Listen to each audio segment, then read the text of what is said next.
Hello, hi. Am I audible? Yes. Hey, hi, Nikhil. So I think you got your question right. Yeah, answer. Sorry. Hey, Ritvik. Hi, Hi. Rupert here. Hi, Rupert. Hi, ma'am. Oops, sorry. I managed to get my cat off just in time for the meeting. Hi everyone. Hi, Kaustubh. Hello, How's your everyone. journey? Hi, Divya. Hi, everybody. Where is Kabir Bhai? Kapil and crew. We'll just wait for everybody to come. So, what's it like, Ritvik? How's it going in Australia? Pretty good so far. Yeah.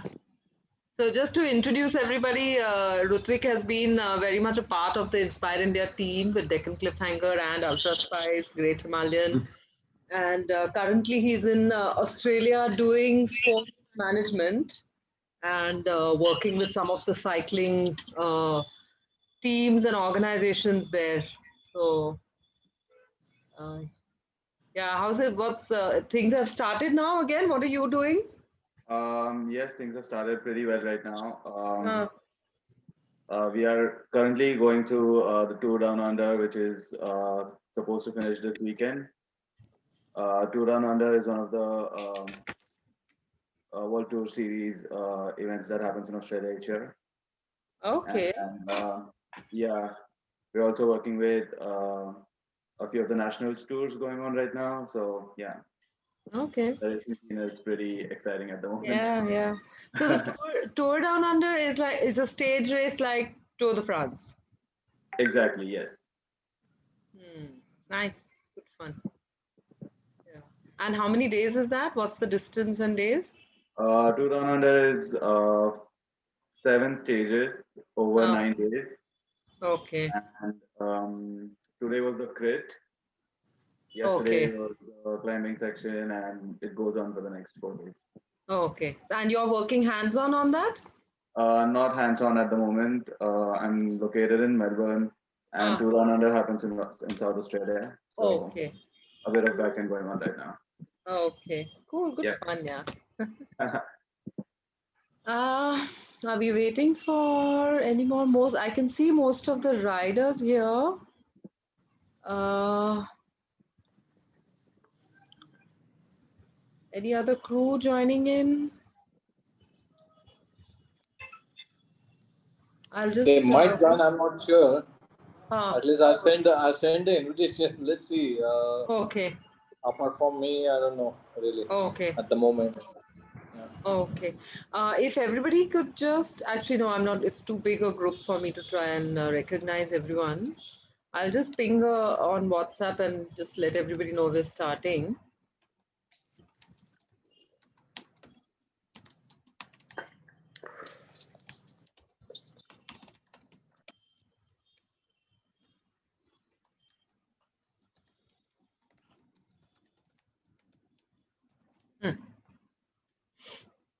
ठीक है. I'll start with the meeting. Okay, so I just request everybody to keep your microphones off while I do this.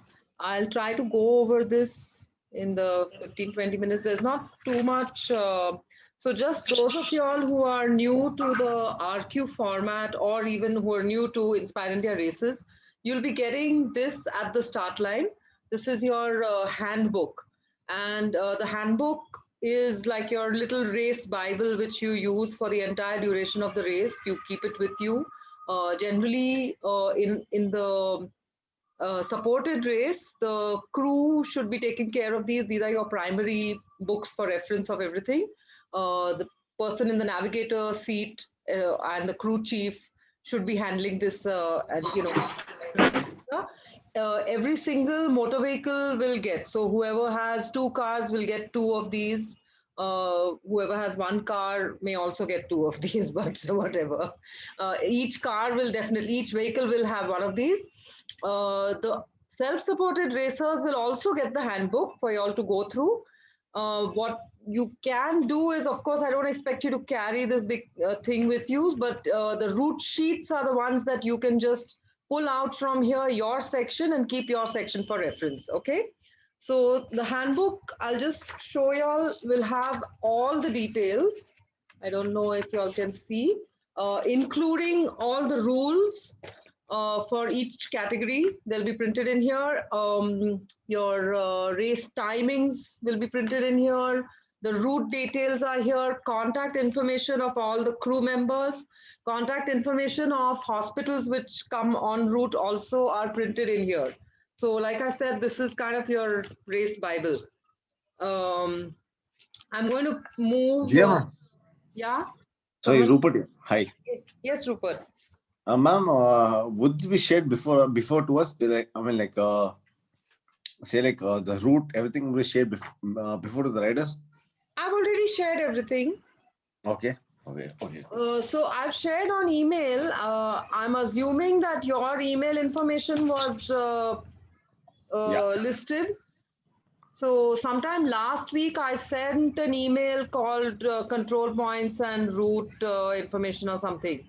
And please read the emails that I sent, because that's the main, that's my main way of communicating. You have to read them.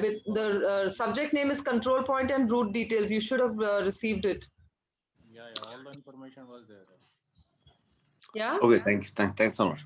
Now, I have mentioned in that the routes which I have sent to you all are the draft version. I will finalize it in the next couple of days and send you all the final version.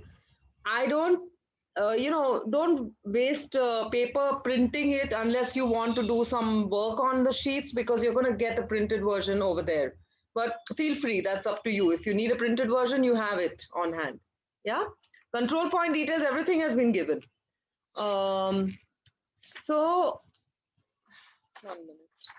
I think what I'll do is I'll share screenshot instead of sharing it like this, so that you all can see what I'm showing you.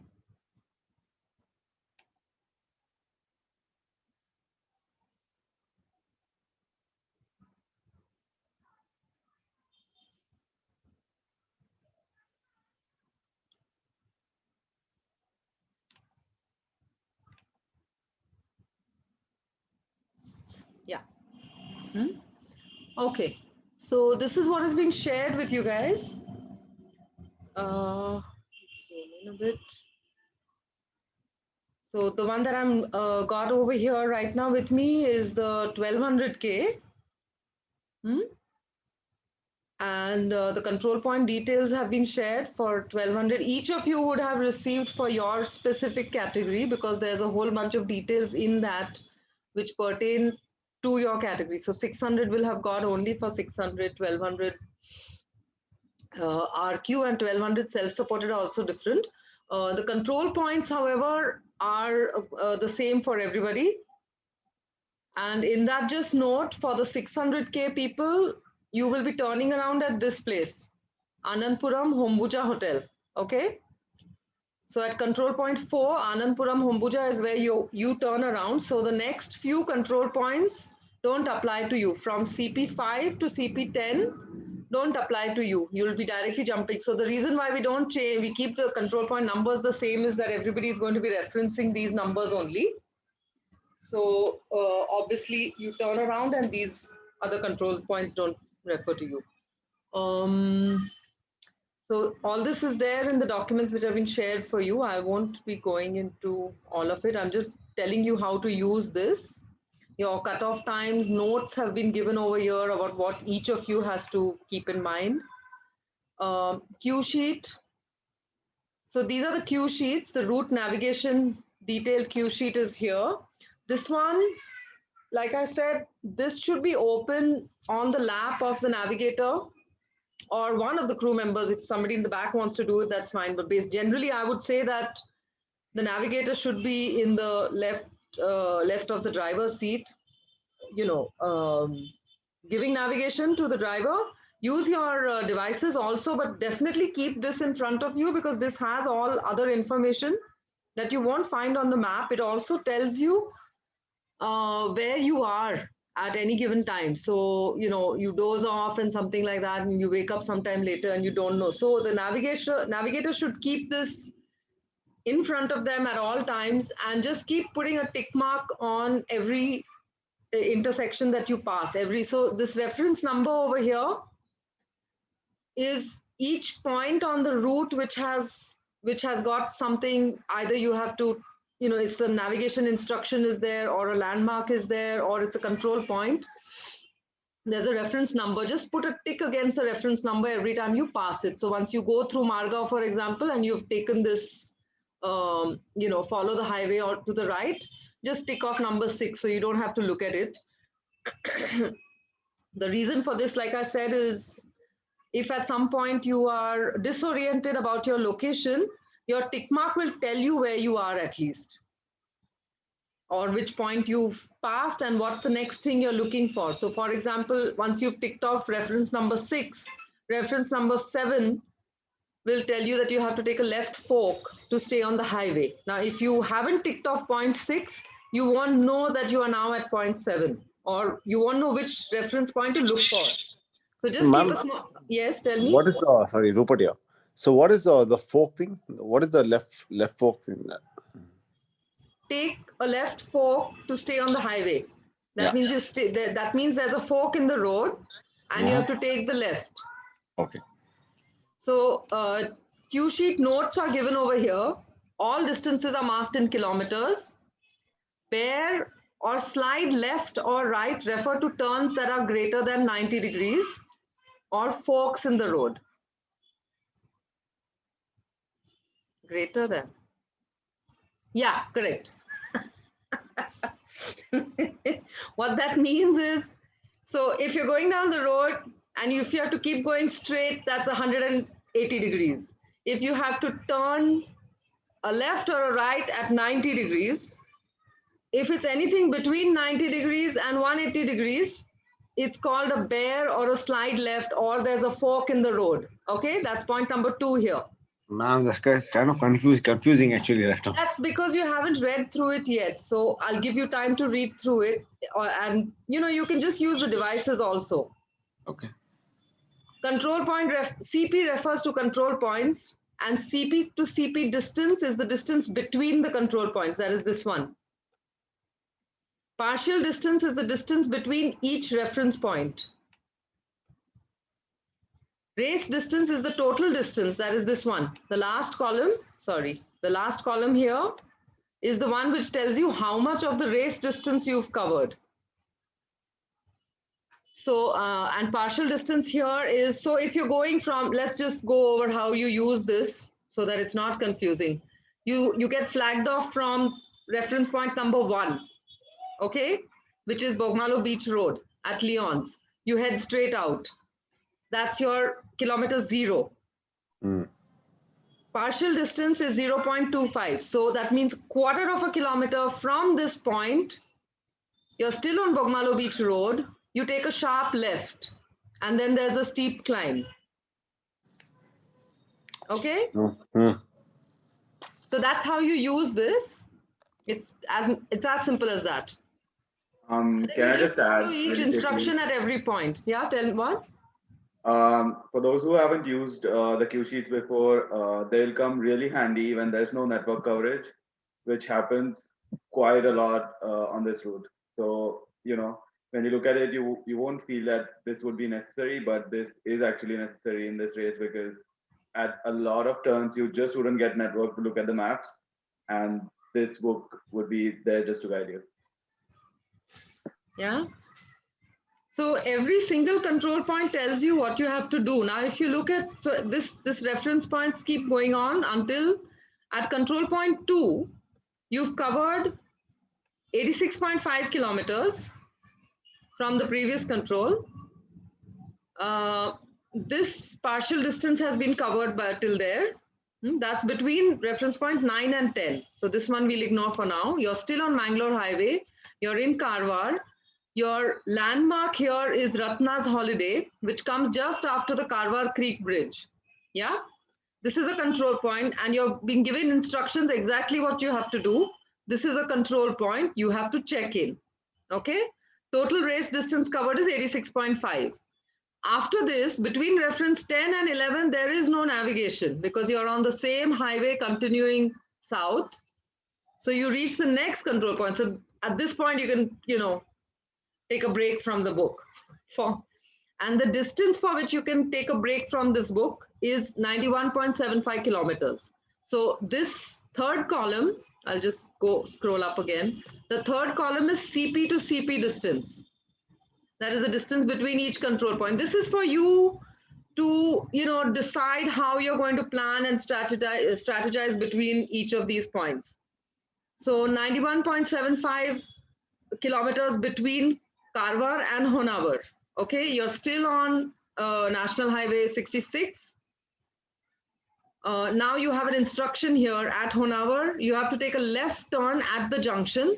Kamath Hotel is on your right.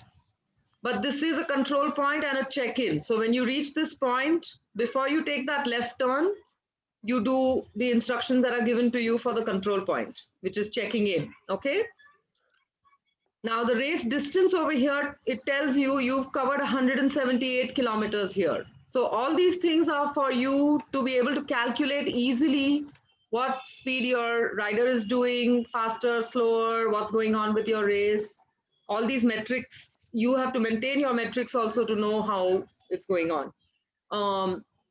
For the racers who are riding self-supported, these sheets are there only for your reference if for example, you are lost and trying to figure things out. I'm assuming you will be using your devices to navigate. Also for the RQ racers, basically, I'm assuming that you guys are going to be using your devices to navigate. This is just additional, okay? Hey guys, can you put off your microphone, please? Can everybody?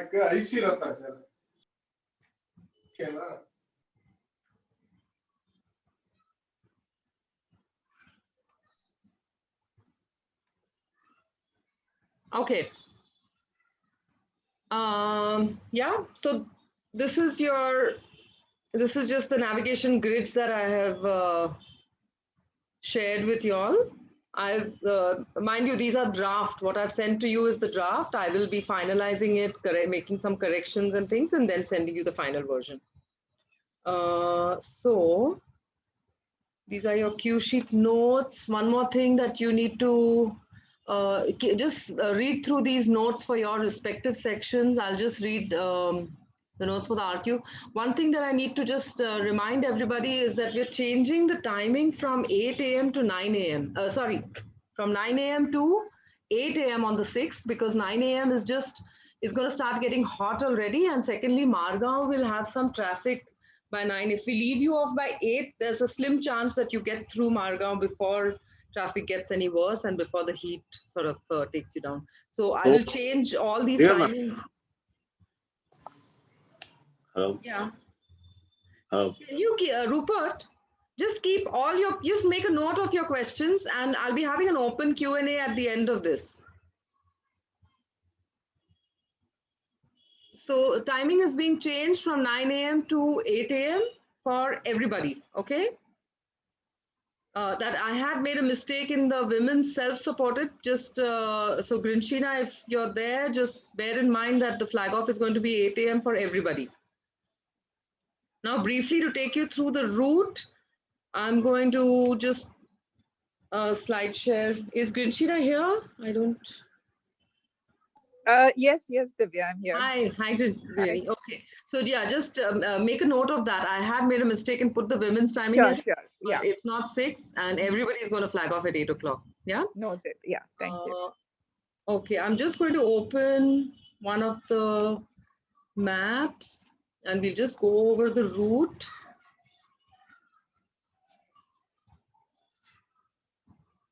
Yeah.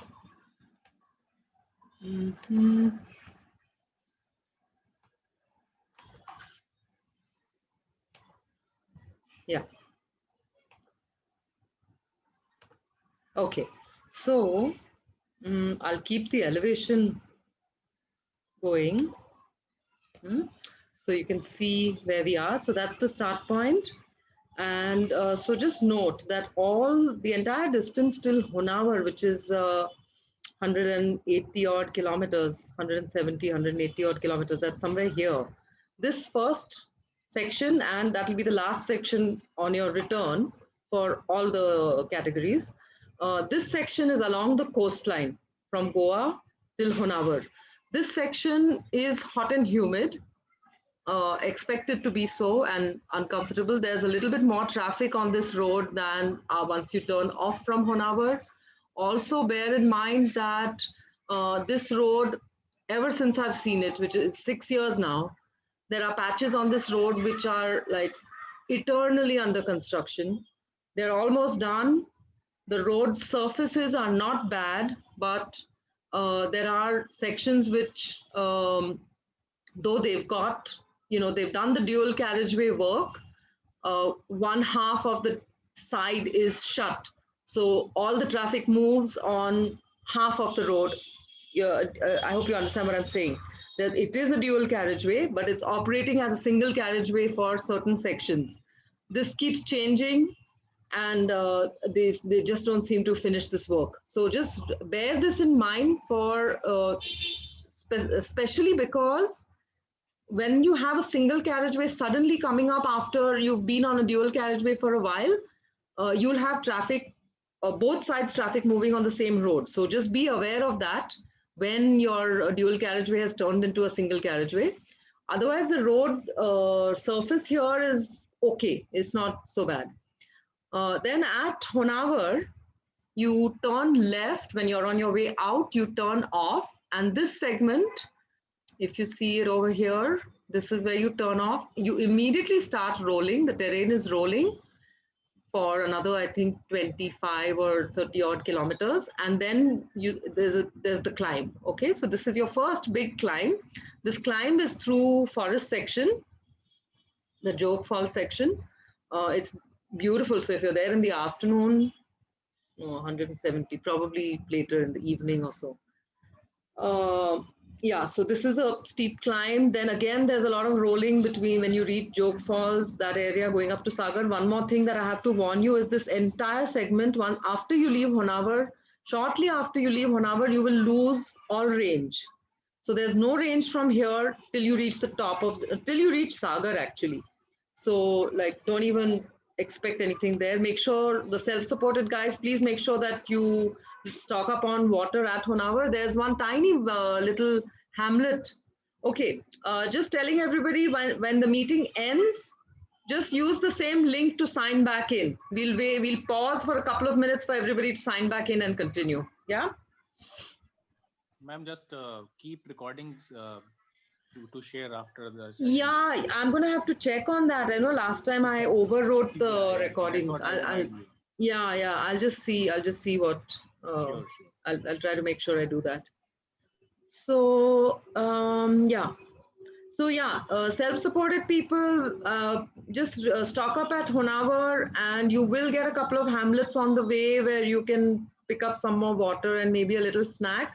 But once you start climbing, there's absolutely nothing until you reach Jog Falls, where again you'll get a fair amount of supplies and things. So for this climb, make sure you have supplies.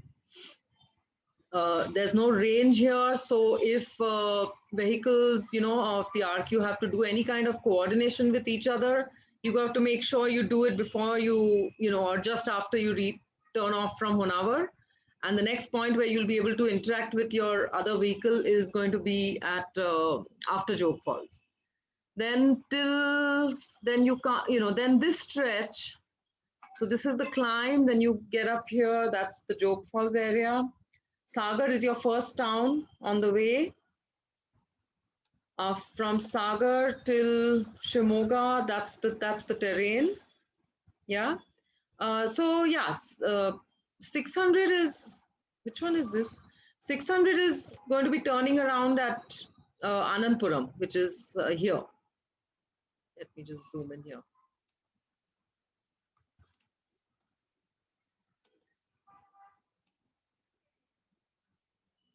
Yeah. So there's a small hotel. So I think all of you must have noticed that the distances are actually a little bit shorter than 600 and 1200. So your turn point is actually less than 300 kilometers. And I've left the calculations according to 600 and 1200 only because in case there are diversions and things like that, you know, we've had a diversion once on this stretch where there was some road construction, there was some festival or something and there was a jam and we had to, so bear in mind that though you are actually, you know, getting 16 kilometers less than 600, you may actually end up having to do it if there's a diversion. So that's a part of this thing. So this point over here is where you have your Hotel Hambuja, where we'll have some rooms. The 1200K self-supported people will get a drop bag access out here. They can go in, freshen up, change, access their stuff from their bags and keep moving or take a small snooze out there. This is a control point also. 600 kilometer will turn around from here and head back. I'm just going to continue with the route for the 1200 and then come back to what the 600 will experience on their way back. So 1200 kilometers, the terrain continues to roll from here. This point here is between Shivmoga and Chikmagalur. That's a little bit of this one here. There's a small climb out there and that's when you enter the coffee plantation area. And then from this point till Madikeri and back, you're basically in coffee plantations. As you can see, the terrain is continuously rolling. There's another climb to reach Madikeri here. Yeah. So from this point, from Chikmagalur to Madikeri and back, it's pretty cool climate. You're shaded by the coffee plantations. At Madikeri, your turn point is at Prestige Hotel, which is next to what used to be the CCD. The CCD is no longer there now. There is a restaurant right next to Prestige, and there's other things that you can access at the Madikeri turn point. Prestige Hotel, you'll find your second drop bag. This is for the self-supported people. Second set of drop bag and hotel rooms are here. You get in early and eat and go to sleep till your flag off the next morning. RQ will of course be turning around immediately, heading back, rolling terrain all the way till Chikmagalur. Then you start descending from Chikmagalur, rolling terrain till the Jog Falls section. Jog Falls, so 600K, please bear in mind 600K is almost certainly going to be descending Jog Falls in the dark, in the night. And it is a steep descent. As far as we know, when we did the recce and from what we've heard after that from people who've given us feedback, the Jog Falls road is in good condition as of now. I don't think there's been any heavy rainfalls after our recce, so we don't expect it to have worsened. The only section which may have slightly rough patches is actually leading up to Madikeri. So for the 1200K, people in Coorg have told me that these roads have been repaired, and I'm hoping so. But we did see some construction work going on. There might be a diversion or so. We'll keep you posted on how to deal with that. How we will deal with that rather. Yeah, so and just another warning again for everybody who's returning. This section, after you come back from the forest and by the time you're down in the heading towards Honavar, the temperatures start to change considerably. And now you've got fatigue, and on top of fatigue, you're going to have hot, sweaty weather. All of you racers and the crew have to keep in mind to be hydrated well during this segment on the way back.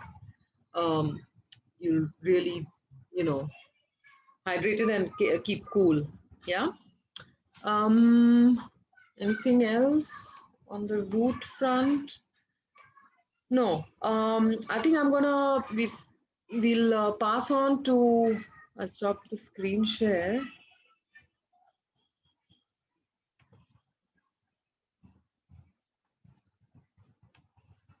Yeah.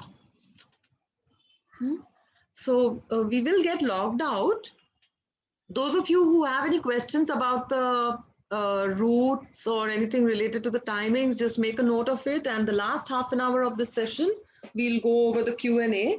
I'm going to we'll start with How much time is remaining? Just 2.5 minutes. Okay. Kabir, are you here?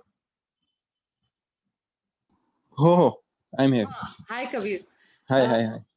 So I think in 2.5 minutes, we're going to get cut off. Huh? No problem. I'll just introduce, and then when we re-log in everybody, then you can start properly the session. Hai na? Okay, cool. Just to tell everybody, I'm moving into the nutrition thing now. Root ka, we'll come back to it in the Q&A later, all right? So for all the crew and the racers, just please consider nutrition and hydration as, incredibly important in this race. It's your fuel, it's your racer's fuel. So just make sure that you don't go into a deficit at any point. So ensuring that your racer is always topped up with hydration. Don't overhydrate, but make sure that the correct amount of hydration is going in, and the nutrition also. My experience in the last few years is that it's very easy for nutrition to be to start slipping up, because the racers start getting tired, crew starts getting tired, and then you sort of lose track of what's being what's being taken in by your racer. The racer's taste changes, their digestion goes for a toss a little bit, and then they start eating it, demanding anything or eating anything. So just be aware of all this. Make sure that you have a good nutrition plan in place already, and also be prepared to change that nutrition plan whenever it happens.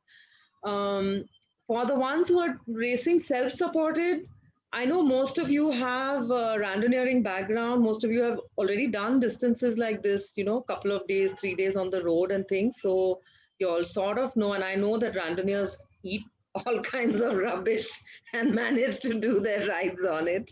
So that's great. But just bear in mind that, spicy food and stuff is going to give you an upset stomach. So do the best that you can to avoid taking in stuff that is going to upset your tummy.